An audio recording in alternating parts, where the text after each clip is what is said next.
जय हिंद साथियों, आपका स्वागत है हमारे चैनल जर्नी टू यूपीएससी में। साथियों, जैसा कि हम जानते हैं, हाल ही में प्रधानमंत्री जापान के दौरे पर थे। जापान के दौरे के साथ वे चीन भी गए। जब जापान गए तो वहाँ एक मिशन की चर्चा हुई। इसका नाम है चंद्रयान 5, यानी जिसे लूपेक्स मिशन के नाम से भी जानते हैं।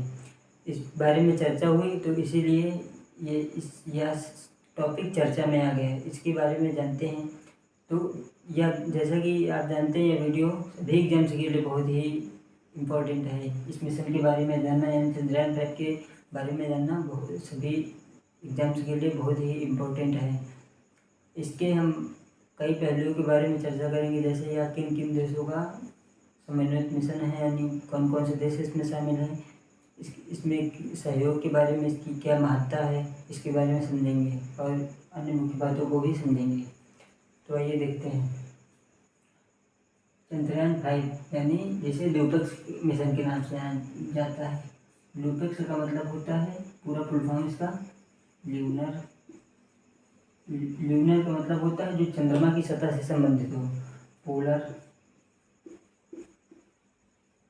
एक्सप्लोरेशन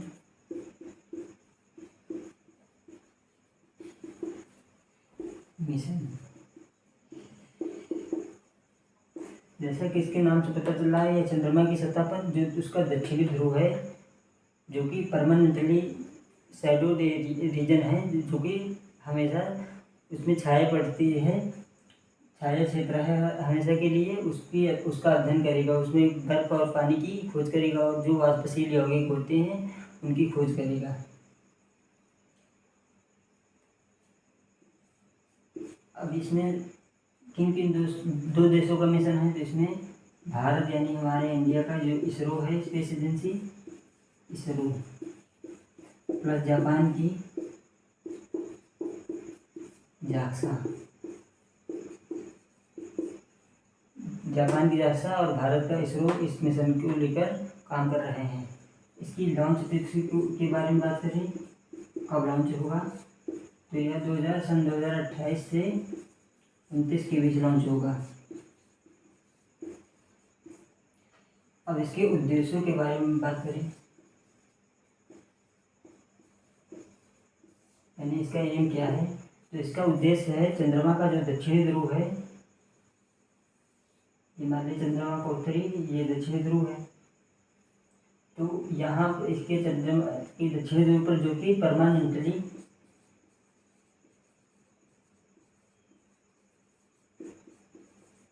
शैडोड एरिया है, एरिया या रीजन, PSRS के नाम से भी जानते हैं इसे, जो कि मतलब पूरी तरीके से हमेशा के लिए उस पर छाया पड़ती रहती है, उसका अध्ययन करेगा।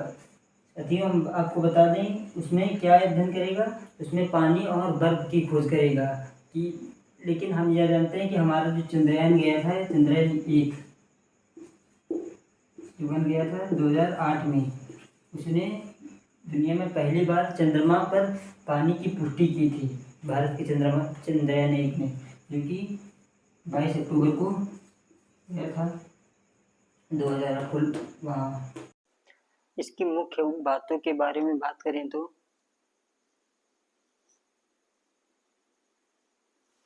मुख्य बातें इसकी, यानी इसमें जापान का रॉकेट रहेगा, जो जिसका नाम H3 होगा, और इसका रहेगा रोवर, और भारत का रहेगा, इंडिया का रहेगा लैंडर, यानी रॉकेट के अंदर रहेगा लैंडर और लैंडर के अंदर रहेगा रोवर। भारत का लैंडर रहेगा और जापान का रॉकेट H3 के नाम का है, और रोवर रहेगा इसका। अब इसके रोवर के बारे में कुछ खास बातें जान लेते हैं। जैसे इस रोवर का वजन करीब 250 से यानी 250 से 350 kg होगा, यानी इतने किलोग्राम होगा। हम जानते हैं कि चंद्रयान 3 का जो रोवर का वजन था वो 26 से 27 किलोग्राम था, इससे करीब 10 गुना भारी है इसका रोवर बनेगा। ये ज्यादा वैज्ञानिक उपकरणों से लैस होगा ये वाला रोवर।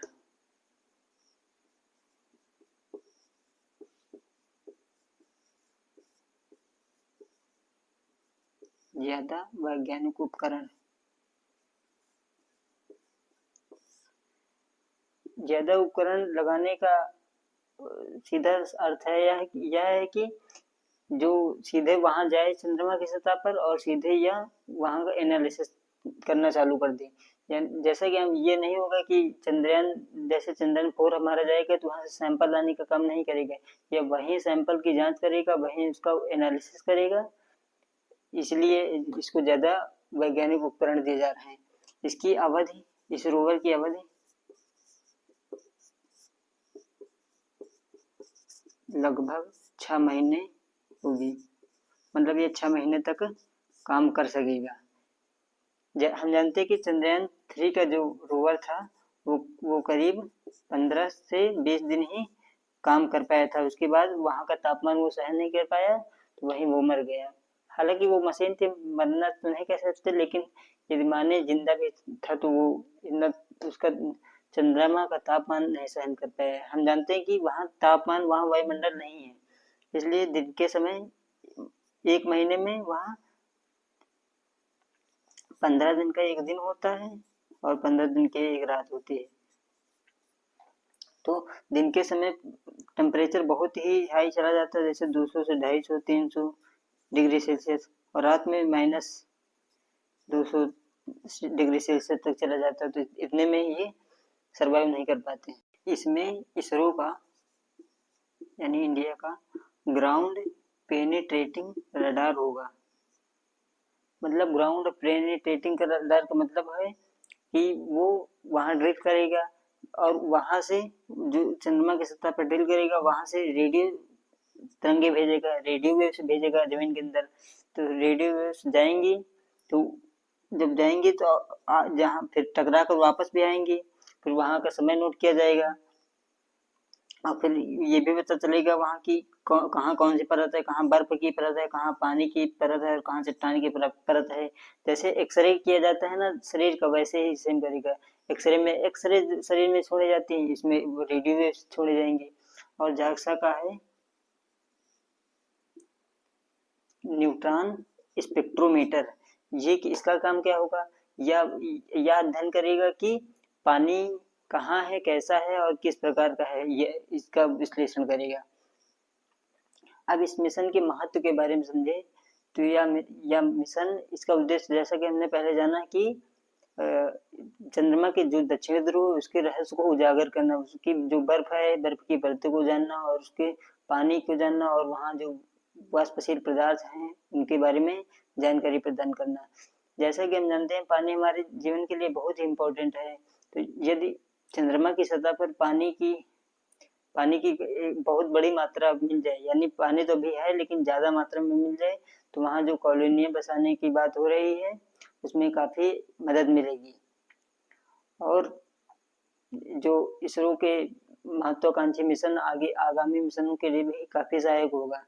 जैसा कि यह मिशन इसरो के दीर्घकालिक रणनीति के रूप में सामने आ रहा है, यानी कि जो अब इसरो सिर्फ ये सैटेलाइट और रोवर ही नहीं भेजेगा, आगे अपना 2035 तक अपना यह मिशन उन तकनीकों को भी खोज करेगा जो कि यहाँ इतना ठंडा टेम्परेचर रहता है उसमें कैसा जिया जाए, यह इसका भी अध्ययन करेगा। स्टेशन बनाने की बात कर रहा है और 2040 तक अंतरिक्ष में मानव को भेजने की बात कर रहा है, यानी चंद्रमा की सतह पर। तो यही इसका मुख्य कार्य है। तो साथियों वीडियो कैसा लगा, जानकारी कैसे लगी, अच्छी लगी हो तो चैनल सब्सक्राइब करिए, लाइक करिए। धन्यवाद। जय हिंद।